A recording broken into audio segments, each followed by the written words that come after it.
Good morning, students. Today we discuss the third chapter in the macroeconomics. ഇന്ന് നമ്മൾ macro economics എന്ന പാർട്ടിലെ മൂന്നാമത്തെ ചാപ്റ്ററാണ് നമ്മൾ തുടങ്ങാൻ പോകുന്നത്, money and banking. In this chapter we discuss about what is money and the evolution of money and what are the functions of money. ഈ ഒരു ചാപ്റ്ററിൽ നമ്മൾ പഠിക്കാൻ പോകുന്നത് എന്താണ് പണം എന്ന് പറഞ്ഞാൽ, വാട്ട് ഈസ് മണി, എന്താണ് പണം. അതുപോലെ തന്നെ what is the evolution of money, എങ്ങനെയാണ് പണം ഉത്ഭവിച്ചു വന്നത്, അതല്ലെങ്കിൽ എങ്ങനെയാണ് പണം ഉണ്ടായത്. Then what are the functions of money, എന്തെല്ലാമാണ് പണത്തിൻ്റെ ധർമ്മങ്ങൾ. ഇത്രയും കാര്യങ്ങളാണ് നമ്മൾ ഇന്നത്തെ ക്ലാസ്സിൽ നമ്മൾ പറയാൻ പോകുന്നത്. Money is very essential for the smooth running of every economy. ഏതൊരു സമ്പദ് വ്യവസ്ഥ നല്ല രീതിയിൽ പ്രവർത്തിക്കണമെന്നുണ്ടെങ്കിൽ ആ ഒരു സമ്പദ് വ്യവസ്ഥക്ക് പണം അത്യാവശ്യമാണ്. അപ്പോൾ ഈ പണം എങ്ങനെയാണ് ഉണ്ടായി വന്നത്, അതല്ല ഈ പണം ഉണ്ടാകുന്നതിന് മുമ്പും ഈ ആളുകൾ ഒക്കെ ജീവിച്ചു പോയിട്ടുണ്ട്. അപ്പോൾ ഈ പണം എങ്ങനെയാണ് ഉണ്ടായത്, അതല്ലെങ്കിൽ പണം ഉണ്ടാകുന്നതിന് മുമ്പ് ആളുകൾ എങ്ങനെയായിരുന്നു ജീവിച്ചിട്ടുണ്ടായിരുന്നത്.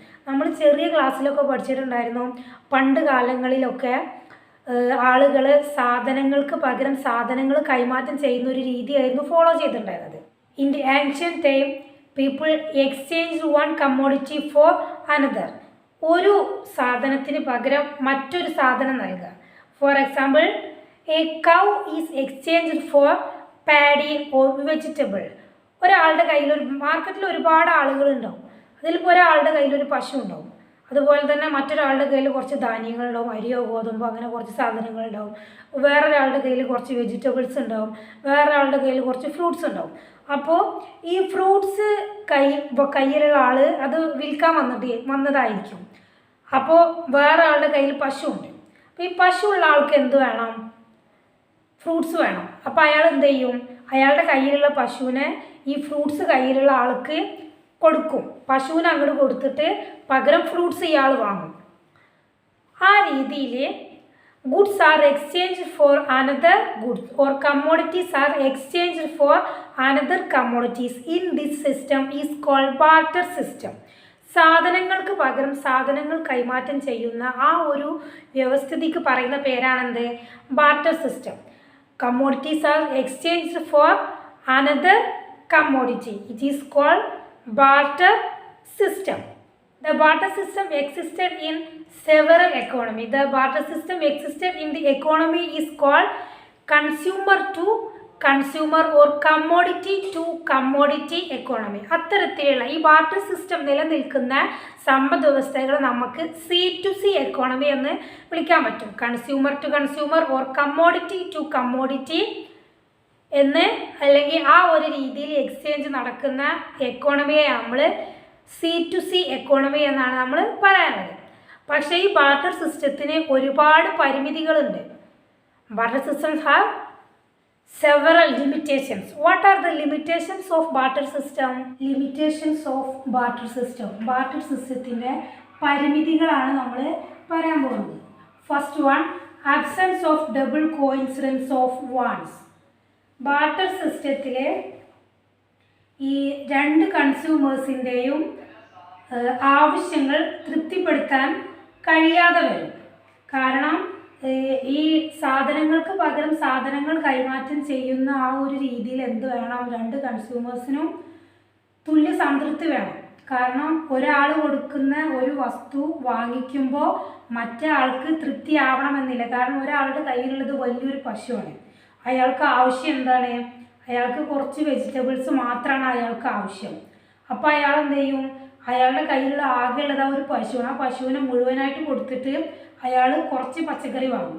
അത് അയാളെ സംബന്ധിച്ചിടത്തോളം അയാൾക്കൊരു തൃപ്തികരമല്ലാത്ത ഒരു അവസ്ഥയാണ്. അതുപോലെ തന്നെ ചിലപ്പോൾ ഈ പശു കയ്യിലുള്ള ആൾക്ക് വേണ്ടത് ചിലപ്പം ഡ്രസ്സാവും. പക്ഷേ ഡ്രസ്സ് വാങ്ങിക്കാൻ ഡ്രസ്സുള്ള ആളെടുത്ത് ചെന്നാൽ ആ ഡ്രസ്സ് കൊടുക്കാനുള്ള ആൾക്ക് വേണ്ടത് പശു ആയിരിക്കില്ല. അയാൾക്ക് വേണ്ടത് ചിലപ്പോൾ പച്ചക്കറിയോ മറ്റ് ധാന്യങ്ങളോ എന്തെങ്കിലും ആണെങ്കിൽ അവരുടെ ആവശ്യങ്ങൾ തമ്മിൽ പരസ്പരം കോയിൻസൈഡ് ചെയ്തു പോകാനുള്ള സാധ്യത ബാർട്ടർ സിസ്റ്റം പ്രകാരം വളരെ കുറവാണ്. That means absence of coincidence of wants. Second one, absence of common measure of value. In the barter system, there is no common measure of value. There is different goods are exchanged for different measure of value. Barter സിസ്റ്റത്തിലെ പണം അളക്കുന്നതിന് വേണ്ടിയിട്ട് ഒരു പ്രത്യേക മാനദണ്ഡം അവിടെ നിലനിൽക്കുന്നില്ല എന്നതാണ് മറ്റൊരു പ്രധാനപ്പെട്ട കാര്യം. കാരണം different commodities are exchange for different quantities. പല കമ്മോഡിറ്റീസും എക്സ്ചേഞ്ച് ചെയ്യുന്നത് വ്യത്യസ്തങ്ങളായിട്ടുള്ള അളവിലാണ്. ഇപ്പോൾ 10 കിലോ ഗോതമ്പിന് പകരം കൈമാറ്റം ചെയ്യുന്നത് 10 കിലോ പച്ചക്കറി ആയിരിക്കണമെന്നില്ല. കാരണം 10 കിലോ ഗോതമ്പ് കയ്യിലുള്ള ആൾക്ക് വേണ്ടി വരുന്ന പച്ചക്കറി അത്രയും അളവിൽ മറ്റാളുടെ കയ്യിൽ ഉണ്ടായിക്കൊള്ളണമെന്നില്ല. അതും ബാർട്ടർ സിസ്റ്റത്തിൽ നിലനിൽക്കുന്ന മറ്റൊരു പ്രശ്നമാണ്. Absence of common measure of value. In the barter system there is no common measure of value. Different commodities are exchanged for different quantities. Then third one, lack of store of value. Barter സിസ്റ്റത്തിൽ ഓരോ വ്യക്തിയുടെയും സമ്പാദ്യം എന്ന് പറയുന്നത് അവരുടെ കയ്യിലുള്ള commodities ആണ്. പക്ഷേ ഈ ബാർട്ടർ സിസ്റ്റം പ്രകാരം അവരുടെ കയ്യിലുള്ള കമ്മോഡിറ്റീസ് സ്റ്റോർ ചെയ്ത്, ഇപ്പോൾ നമ്മുടെ കയ്യിൽ കുറച്ച് നമ്മുടെ സമ്പാദ്യം എന്ന് പറഞ്ഞാൽ നമുക്ക് നമ്മുടെ കയ്യിൽ കൂടുതൽ പണം ഉണ്ടെങ്കിൽ അത് നമ്മുടെ സമ്പാദ്യം എന്ന് പറയാം. അതല്ലെങ്കിൽ നമ്മുടെ കയ്യിൽ കുറച്ച് ഭൂമിയുണ്ട്, കുറച്ച് ഫർണിച്ചർ ഉണ്ട്, ബിൽഡിംഗ് ഉണ്ട്, അതൊക്കെ നമ്മുടെ അസറ്റുകളായിട്ട്, നമ്മുടെ ആസ്തികളായിട്ട് നമുക്ക് കണക്കാക്കാൻ കഴിയും. പക്ഷേ ബാർട്ടർ സിസ്റ്റം പ്രകാരം അവിടെ പണം അവിടെ ഇല്ല. പണം ഇല്ലാത്ത കാലത്താണ് ബാർട്ടർ സിസ്റ്റം നടന്നിട്ടുണ്ടായിരുന്നത്. സാധനങ്ങൾക്ക് പകരം സാധനങ്ങൾ കൈമാറ്റം ചെയ്തിട്ടുണ്ടായിരുന്നത്. അപ്പോൾ അവിടെ lakh of store of value എന്നുള്ള ഒരു പ്രശ്നം അവിടെ വരുന്നുണ്ട്. കാരണം എന്താ, അവരുടെ സമ്പത്ത് എന്ന് പറയുന്നത്, അന്നത്തെ രീതിയിലുള്ള ആളുകളുടെ സമ്പത്ത് അല്ലെങ്കിൽ അവരുടെ സമ്പാദ്യം എന്ന് പറയുന്നത് സാധനങ്ങളാണ്, പണമല്ല. അപ്പോൾ അവരുടെ കയ്യിലുള്ള സമ്പാദ്യങ്ങൾ ധാന്യങ്ങളായിട്ടും പച്ചക്കറികളായിട്ടും ഫ്രൂട്ട്സ് ആയിട്ടും അങ്ങനെ ഡ്രസ്സുകളായിട്ടും പല രീതിയിലായിരിക്കും. അതൊന്നും ഒരു പക്ഷേ കൂടുതൽ കാലം സ്റ്റോർ ചെയ്ത് വെക്കാനൊന്നും കഴിയാത്ത രീതിയിലുള്ള വസ്തുക്കളായിരിക്കും. ഒരുപാട് കാലം സ്റ്റോർ ചെയ്ത് വെക്കുമ്പോൾ അതൊക്കെ പെട്ടെന്ന് തന്നെ നശിച്ചു പോകാൻ സാധ്യതയുള്ള തരത്തിലുള്ള വസ്തുക്കളാണെങ്കിൽ അവിടെ lakh of store of value എന്നുള്ള ഒരു പ്രശ്നം അവിടെ രൂപപ്പെടാനുള്ള സാധ്യത ഉണ്ട്. Then fourth one, lack of standard of deferred payment. Deferred payment means അവിടെ വായ്പ വാങ്ങുന്നതിനും നൽകുന്നതിനുമുള്ള ഒരു അടിസ്ഥാനം അവിടെ ഇല്ല എന്നതാണ് ഉദ്ദേശിക്കുന്നത്.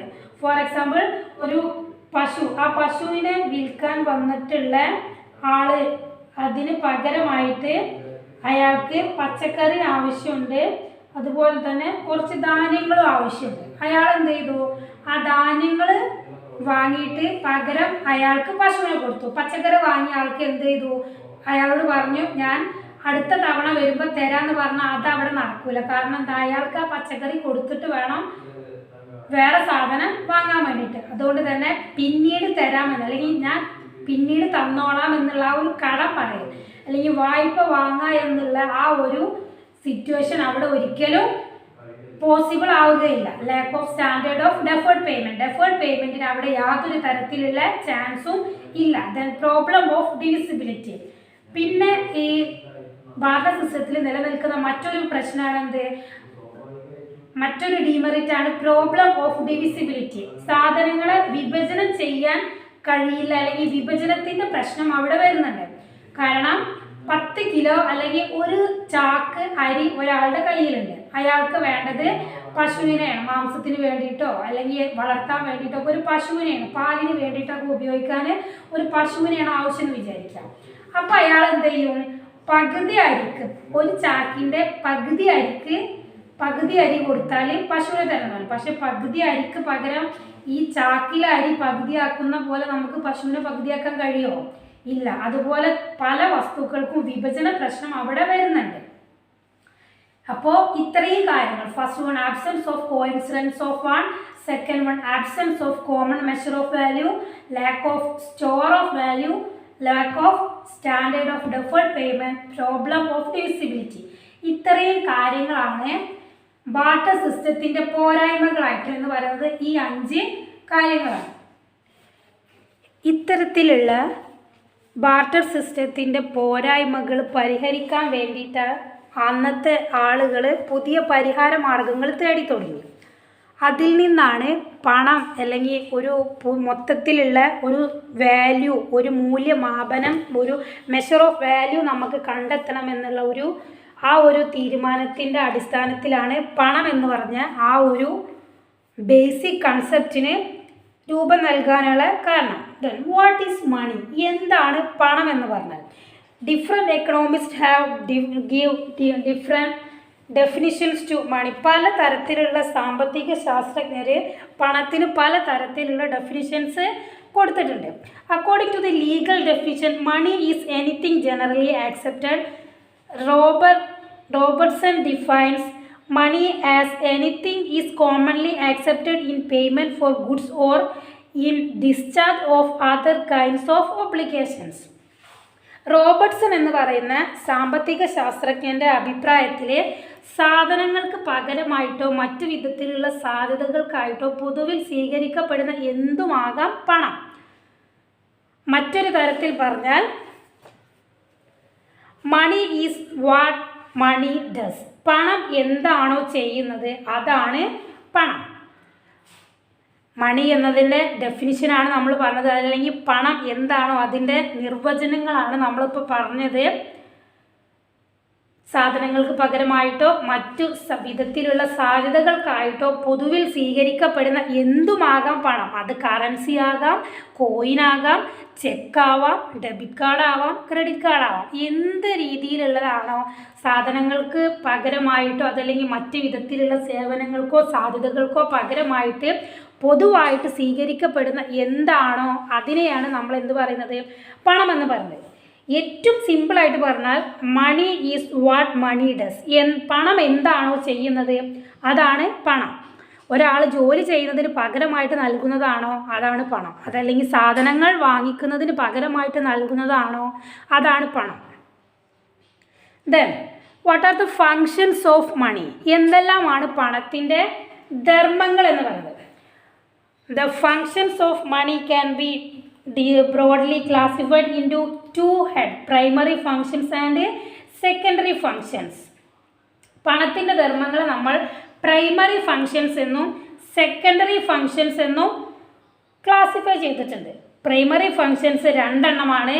First one medium of exchange and measure of value. Then secondary function store of value, standard of deferred payment and transfer of value. ഇപ്പോൾ നമ്മൾ ബാർട്ടർ സിസ്റ്റത്തിന് ഒരുപാട് ഡീമെറിറ്റ്സ്, ഒരുപാട് ലിമിറ്റേഷൻസ് നമ്മൾ പറഞ്ഞിട്ടുണ്ടായിരുന്നു. ഈ ബാർട്ടർ സിസ്റ്റത്തിൻ്റെ ലിമിറ്റേഷൻസ് ഒക്കെ പരിഹരിച്ച് കഴിഞ്ഞാൽ അതാണ് എന്ത്? പണം. അപ്പോൾ ബാർട്ടർ സിസ്റ്റത്തിൻ്റെ ലിമിറ്റേഷൻസ് ഒക്കെ നമുക്ക് എന്തിൻ്റെ ഫങ്ഷൻസ് ആയിട്ട് പറയാൻ പറ്റും? ഫങ്ഷൻസ് ഓഫ് മണി അല്ലെങ്കിൽ പണത്തിൻ്റെ ധർമ്മങ്ങളായിട്ട് നമുക്ക് ബാർട്ടർ സിസ്റ്റത്തിൻ്റെ പരിമിതികളെ നമുക്ക് പറയാനായിട്ട് കഴിയും. ഫങ്ഷൻസ് ഓഫ് മണി, പണത്തിൻ്റെ ധർമ്മങ്ങളിൽ ഏറ്റവും പ്രധാനപ്പെട്ടതാണ് എന്ത്? Medium of exchange. Money serve as medium of exchange of goods and services. സാധനങ്ങളും സേവനങ്ങളും വാങ്ങിക്കുന്നതിന് പൊതുവായിട്ടുള്ള ഒരു മാധ്യമമായിട്ടാണ് നമ്മൾ പണത്തിനെ കണക്കാക്കുന്നത്. അതല്ലെങ്കിൽ സാധനങ്ങളും സേവനങ്ങളും കൈമാറ്റം ചെയ്യുന്നതിനുള്ള ഒരു വിനിമയ മാധ്യമമായിട്ട് പണം പ്രവർത്തിക്കുന്നു. Then second function money as a measure of value. പണം എന്നുള്ളത് മൂല്യമാപനത്തിന് ഉപയോഗിക്കുന്നുള്ള ഒരു സോഴ്സാണ്. അതല്ലെങ്കിൽ അതിൻ്റെ വാല്യൂ എത്ര ഉണ്ടെന്ന് നമ്മൾ അളക്കുന്നതിനുള്ള ഒരു അളവുകോലായിട്ടാണ് നമ്മൾ പണത്തിനെ കണക്കാക്കുന്നത്. Money as a measure of value. Money is used to measure the value of goods and services. പണം എന്തിനു ഉപയോഗിക്കുന്നുണ്ട്? സാധനങ്ങളുടെയും സേവനങ്ങളുടെയും വില, അതിൻ്റെ മൂല്യം എത്രയുണ്ടെന്ന് അളക്കാൻ വേണ്ടിയിട്ട് നമ്മൾ പണത്തിനെ ഉപയോഗിക്കുന്നുണ്ട്.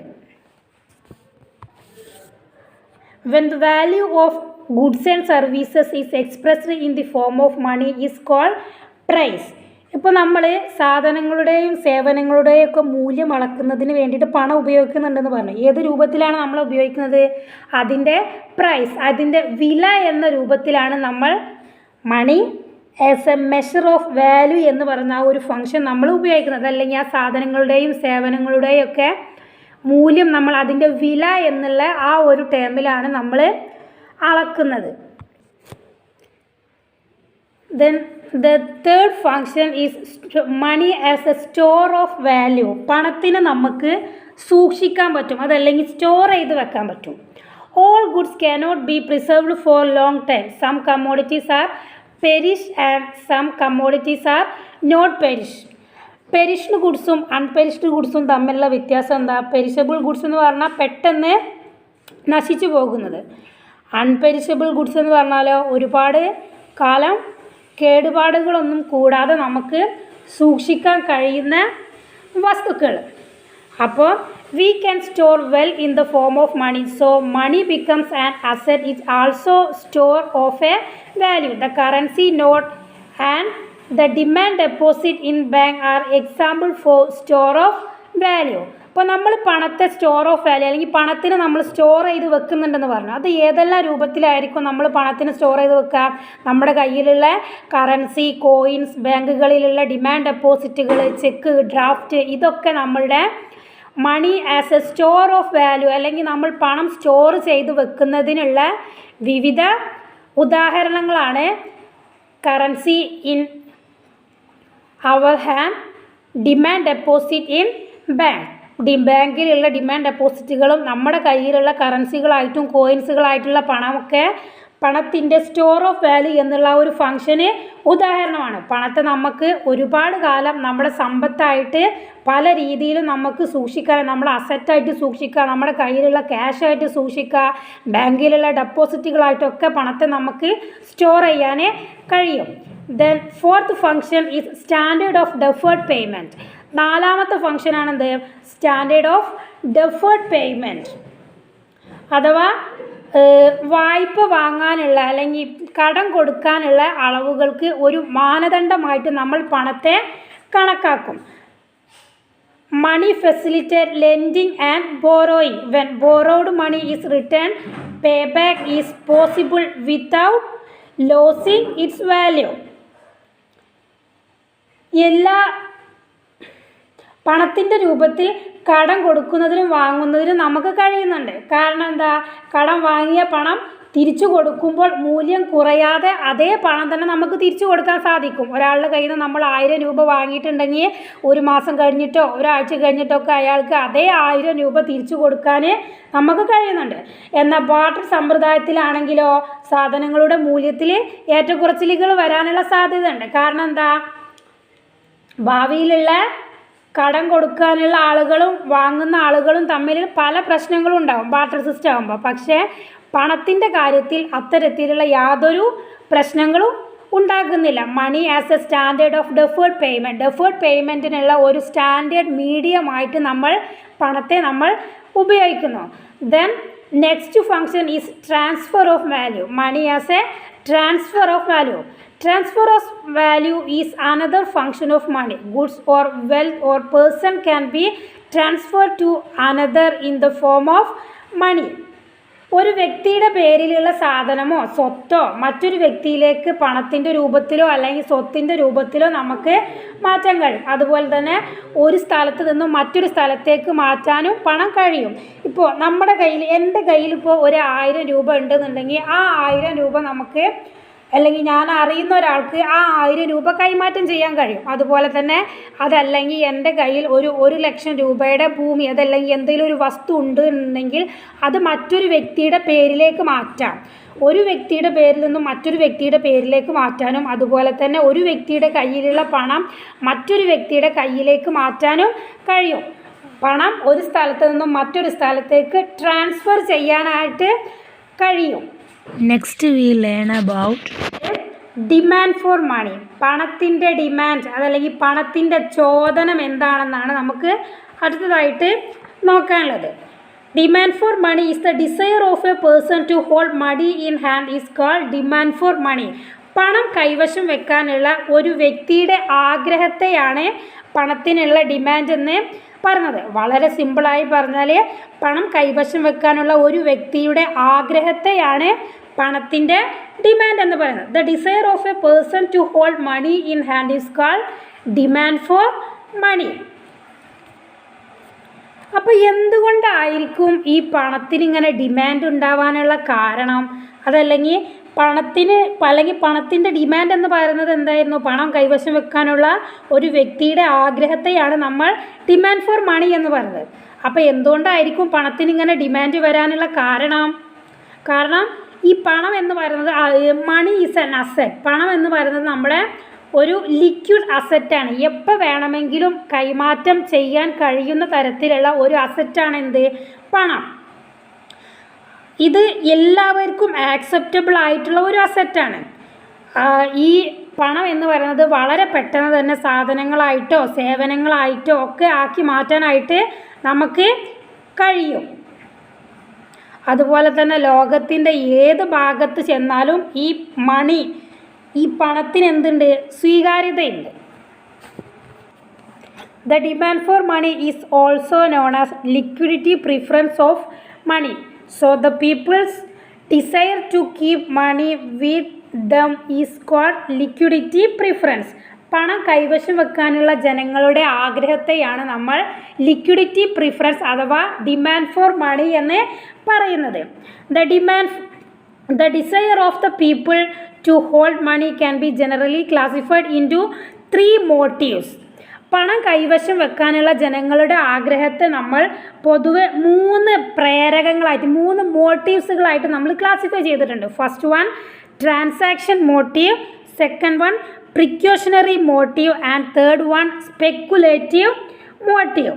ഫസ്റ്റ് വൺ ട്രാൻസാക്ഷൻ മോട്ടീവ് അഥവാ കൈമാറ്റ പ്രേരകം. ട്രാൻസാക്ഷൻ നടത്താനുള്ള ജനങ്ങളുടെ ആഗ്രഹത്തിന് വേണ്ടിയിട്ട് ജനങ്ങൾ പണം കയ്യിൽ വെക്കും. അതുപോലെ തന്നെ പ്രിക്കോഷണറി മോട്ടീവ് മുൻകരുതൽ പ്രേരകം. ഭാവിയിൽ എന്തെങ്കിലും കാര്യങ്ങൾ ഞങ്ങൾക്ക് സംഭവിച്ചാലോ എന്നുള്ള ആ ഒരു മുൻകരുതലിന് വേണ്ടിയിട്ട് ആളുകൾ പണം കയ്യിൽ വെക്കും. അതുപോലെ തന്നെ സ്പെക്കുലേറ്റീവ് മോട്ടീവ് ഊഹക്കച്ചവടത്തിന് വേണ്ടിയിട്ടും ജനങ്ങൾ പണം കൈവശം വെക്കാറുണ്ട്. പണം കൈവശം വെക്കാനുള്ള ജനങ്ങളുടെ ആഗ്രഹത്തെ പൊതുവെ നമ്മൾ 3 ആയിട്ട് ക്ലാസിഫൈ ചെയ്തിട്ടുണ്ട്. The desire of the people to hold money can be generally classified into 3 transaction motive, speculative motive and precautionary motive. അതിലെ ഫസ്റ്റ് വൺ ട്രാൻസാക്ഷൻ മോട്ടീവ്. എന്താണ് ട്രാൻസാക്ഷൻ മോട്ടീവ് അഥവാ കൈമാറ്റ പ്രേരകം എന്ന് പറഞ്ഞാൽ എന്താണ്?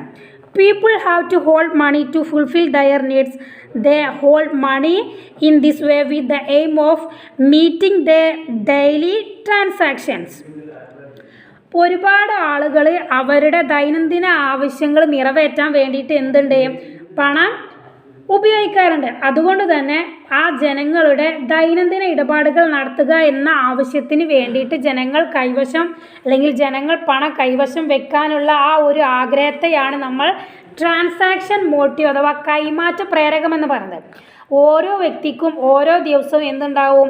ഒരുപാട് സാധനങ്ങൾ വാങ്ങാനുണ്ടാവും, അതല്ലെങ്കിൽ പല സാധനങ്ങൾ അവർക്ക് വാങ്ങാനുണ്ടാവും. അപ്പോൾ ഈ ഡെയിലി ട്രാൻസാക്ഷൻ അല്ലെങ്കിൽ ഡേ ടു ഡേ ട്രാൻസാക്ഷന് വേണ്ടിയിട്ട് ജനങ്ങൾ കൈവശം വെക്കുന്ന അല്ലെങ്കിൽ ഡേ ടു ഡേ ട്രാൻസാക്ഷന് വേണ്ടിയിട്ട് ജനങ്ങൾ പണം കൈവശം വെക്കാനുള്ള അവരുടെ ആ ഒരു ആഗ്രഹത്തെയാണ് നമ്മൾ ട്രാൻസാക്ഷൻ മോട്ടീവ് എന്ന് പറയുന്നത്. Keeping money with them to meet their daily expenses is called transaction motive or transaction demand.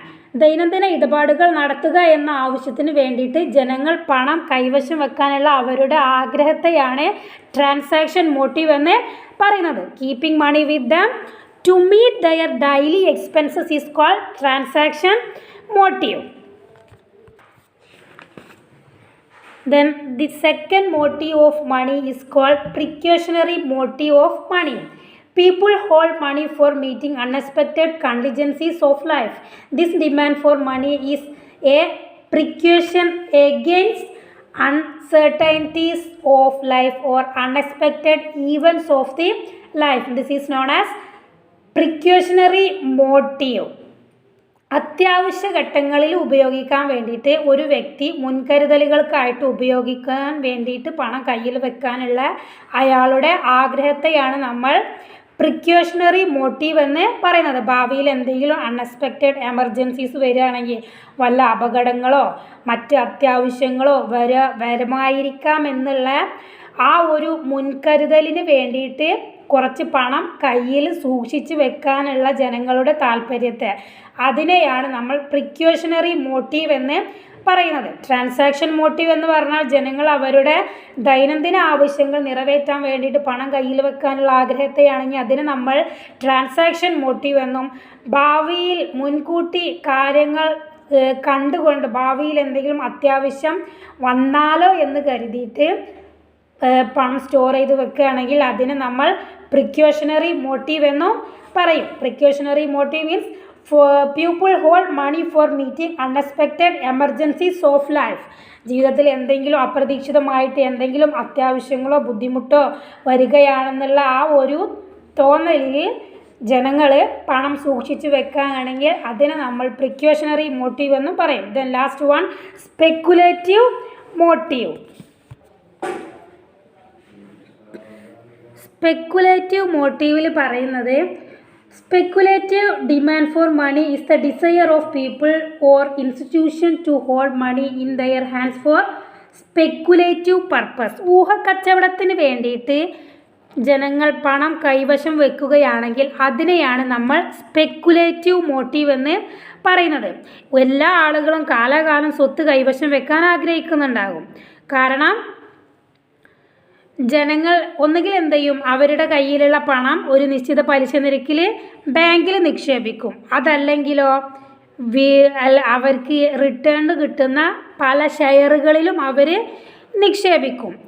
ചില ആളുകൾ എന്ത് ചെയ്യും, ഭൂമിയായി സ്വർണങ്ങളായിട്ടും ബോണ്ടുകളായിട്ടും കടപ്പത്രങ്ങളായിട്ടും ഷെയറുകളായിട്ടൊക്കെ അവരുടെ പണം സേവ് ചെയ്ത് വെക്കും. എന്തിനു വേണ്ടിയിട്ടാണത്? ഭാവിയിൽ ഇതിനൊക്കെ വില കൂടിയാൽ ഉയർന്ന വിലക്ക് വിൽക്കാം എന്നുള്ള ആ ഒരു ഊഹത്തിൻ്റെ പുറത്ത് ഇവർ ഇത്തരത്തിൽ പണം സൂക്ഷിച്ചു വെക്കുന്നതിനെയാണ് എന്ത് പറയുക, സ്പെക്കുലേറ്റീവ് മോട്ടീവ് എന്ന് പറയുന്നത്. ഊഹക്കച്ചവടം ചെയ്യുന്നതിന് പണം കൈവശം വെക്കുന്നതിനുള്ള ജനങ്ങളുടെ ആഗ്രഹത്തെയാണ് സ്പെക്കുലേറ്റീവ് ഡിമാൻഡ് ഫോർ മണി അതല്ലെങ്കിൽ ഊഹക്കച്ചവട പ്രേരകം എന്ന് പറയുന്നത്.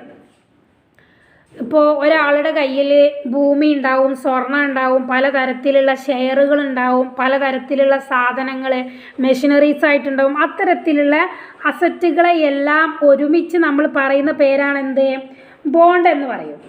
Four all forms of asset and other than money, land, building, goods, shares, securities are called bond. ജനങ്ങളുടെ കയ്യിലുള്ള സ്വർണം, ഭൂമി, മറ്റ് സാധനങ്ങൾ, ഷെയറുകൾ, കടപ്പത്രങ്ങൾ ഇവയ്ക്കെല്ലാം ചേർത്ത് പറയുന്ന പേരാണെന്ത്, ബോണ്ട് എന്ന് പറയുന്നത്. അപ്പോൾ ഈ ബോണ്ടിന്, സ്വർണത്തിന്, സ്ഥലത്തിന്, ഭൂമിക്ക്, അതുപോലെ തന്നെ അവരുടെ കയ്യിലുള്ള സാധനങ്ങൾക്ക് ഇതിനൊക്കെ ഭാവിയിൽ കൂടുതൽ വില ലഭിക്കുമെന്നുള്ള ആ ഒരു പ്രതീക്ഷയിൽ, കൂടുതൽ വില കിട്ടിയാൽ അപ്പോൾ വിൽക്കാമെന്നുള്ള ആ ഒരു തോന്നലിൽ അവർ പണം സ്റ്റോർ ചെയ്ത് വെക്കുകയാണെങ്കിൽ, ഊഹക്കച്ചവടത്തിന് വേണ്ടിയിട്ട് സ്പെക്കുലേറ്റീവ് പർപ്പസിന് വേണ്ടിയിട്ട് മണി സ്റ്റോർ ചെയ്ത് വെക്കുകയാണെങ്കിൽ അല്ലെങ്കിൽ അതിനുള്ള അവരുടെ മോട്ടീവിനെയാണ് നമ്മൾ സ്പെക്കുലേറ്റീവ് മോട്ടീവ് അതല്ലെങ്കിൽ ഊഹക്കച്ചവട പ്രേരകം എന്ന് പറയുന്നത്. സ്പെക്കുലേറ്റീവ് ഡിമാൻഡ് ഫോർ മണി അഥവാ ഈ പണത്തിൻ്റെ ഊഹക്കച്ചവട ചോദനം മനസ്സിലാക്കുന്ന സമയത്ത് നമ്മൾ മനസ്സിലാക്കിയിരിക്കേണ്ട മറ്റൊരു ടേമാണ് liquidity trap or liquidity preference എന്ന് പറയുന്നത്. അപ്പോൾ ഈ ലിക്വിഡിറ്റി ട്രാപ്പ് എന്ന് പറയുന്നത്, liquidity trap is a situation in which the speculative demand for money is perfectly elastic where the rate of interest reaches the lowest level. പലിശ നിരക്ക് ഏറ്റവും കുറഞ്ഞ് ഏറ്റവും താഴ്ന്ന നിലയിലെത്തുമ്പോൾ ഈ പണത്തിൻ്റെ ഊഹക്കച്ചവട ചോദനം അനന്തമായിട്ട് അറ്റമില്ലാതെ തുടരുന്ന അവസ്ഥയാണ് ലിക്വിഡിറ്റി ട്രാപ്പ് എന്ന് പറയുന്നത്. പലിശ നിരക്ക് കൂടി വരുമ്പോൾ അവിടുത്തെ പണത്തിൻ്റെ സ്പെക്കുലേറ്റീവ് ഡിമാൻഡ് അഥവാ പണത്തിൻ്റെ ഊഹക്കച്ചവടം, ഭാവിയിൽ കൂടുതൽ പണത്തിന് ഞങ്ങൾക്ക് വിൽക്കാം എന്നുള്ള ആ ഒരു ഊഹത്തിൻ്റെ പുറത്ത് പണത്തിൻ്റെ ഡിമാൻഡ് കൂടി വന്ന് അല്ലെങ്കിൽ അനന്തമായി നീണ്ടു പോകുന്ന ആ ഒരു സിറ്റുവേഷന് പറയുന്ന പേരാണ് ലിക്വിഡിറ്റി ട്രാപ്പ്. ഉദാഹരണത്തിന് ഇപ്പോൾ ഇൻട്രസ്റ്റ് റേറ്റ് ഏറ്റവും കുറഞ്ഞ അതിൻ്റെ മിനിമം എത്തുമ്പോൾ, അങ്ങനെ ഇൻട്രസ്റ്റ് റേറ്റ് കൂടി കൂടി വരുന്നതിൽ നിന്നും കുറഞ്ഞ് ഏറ്റവും താഴ്ന്ന നിലയിലെത്തുമ്പോൾ ആ സമയത്തുള്ള പണത്തിൻ്റെ ഊഹക്കച്ചവട ചോദനം അഥവാ സ്പെക്കുലേറ്റീവ് ഡിമാൻഡ് ഫോർ മണി പൂജ്യമാകും. കാരണം എല്ലാവരും അവരുടെ കയ്യിലുള്ള പണം എന്ത് ചെയ്യും, ഭാവിയിൽ കൂടുതൽ ലാഭത്തിന് വിൽക്കാമെന്നുള്ള ആ ഒരു ഇൻട്രസ്റ്റ് റേറ്റ് ഏറ്റവും കുറഞ്ഞു വരികയാണ്. അപ്പോൾ അവർക്ക് ആ പണം കൂടുതൽ അവരുടെ കയ്യിൽ സ്റ്റോർ ചെയ്യാനുള്ള അവരുടെ ആ ഒരു ടെൻഡൻസി അവർക്ക് കൂടും. പണത്തിൻ്റെ സ്പെക്കുലേറ്റീവ് ഡിമാൻഡ് പൂജ്യമാകുമ്പോൾ എല്ലാവരും അവരുടെ കയ്യിലുള്ള പണം എന്ത് ചെയ്യും, ബോണ്ടുകളായിട്ടും ഷെയറുകളായിട്ടും പല അസറ്റുകളായിട്ടും മാറ്റും. ഭാവിയിൽ പലിശ നിരക്ക് കുറയുമ്പോൾ എന്ത് ചെയ്യാം, അതുവഴി മൂലധന നേട്ടം ഉണ്ടാക്കാൻ കഴിയുമെന്ന് അവർ കരുതുകയും ചെയ്യുന്നു. അപ്പോൾ നമ്മുടെ കയ്യിൽ ഇപ്പോൾ ബാങ്കിൽ കുറച്ച് ഇൻവെസ്റ്റ്മെൻ്റ് ഉണ്ട്, അല്ലെങ്കിൽ നമ്മുടെ കയ്യിൽ കുറച്ച് പണം ഉണ്ട്. ആ പണം ഇൻട്രസ്റ്റ് റേറ്റ് ഇപ്പോൾ എങ്ങനെയാണ് ഇരിക്കുന്നത്, ഏറ്റവും കുറഞ്ഞിട്ടാണ് ഇരിക്കുന്നത്. അപ്പോൾ ഏറ്റവും കുറഞ്ഞിട്ട് ഇൻട്രസ്റ്റ് റേറ്റ് ഇരിക്കുന്ന സമയത്ത് എന്ത് ചെയ്യും, നമ്മളെ കയ്യിലുള്ള പണം എടുത്തിട്ട് ബോണ്ടുകളായിട്ടും ഷെയറുകളായിട്ടും മറ്റ് അസറ്റുകളൊക്കെ ആയിട്ട് മാറ്റും. എന്നിട്ട് എന്ത് ചെയ്യും, ആ പലിശ നിരക്ക് ഏറ്റവും കൂടിയ സമയത്ത് അത് വിൽക്കും. അപ്പോൾ അങ്ങനെ വിൽക്കുന്നത് വഴി നമുക്ക് കൂടുതൽ ലാഭം ഉണ്ടാക്കാനായിട്ട് കഴിയും.